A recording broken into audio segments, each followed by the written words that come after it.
પશુઓમાં lumpy વાયરસના મુદ્દે રાઘવજી પટેલે નિવેદન આપ્યું। તેમણે કહ્યું કે રાજ્યના 8 જિલ્લામાં લંપી વાયરસની અસર જોવા મળી રહી છે। જી હા, લંપીના 8 જિલ્લામાં 300 જેટલા કેસ સામે આવ્યા છે। 8 પશુઓના મોત નિપજ્યા છે। લંપી વાયરસના કારણે થયા હોવાનું સામે આવ્યું છે। 250 પશુઓ લંપી વાયરસમાંથી સાજા થઈ ચૂક્યા હોવાનું પણ તેમણે કહ્યું। 4 જિલ્લામાં લંપી વાયરસ કંટ્રોલમાં હોવાનું પણ તેમનું નિવેદન સામે આવ્યું છે।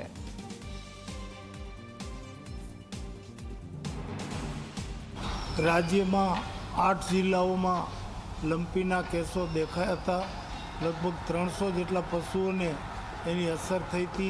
ई पैकी 250 जेटला पशुओं साजा थई गया छे अने अत्यार सुधी में 8 पशुओं मरण थया छे। 8 पैकी 4 जिल्लाओं में अत्यारे आ रोग कंट्रोल में आवी गयो छे।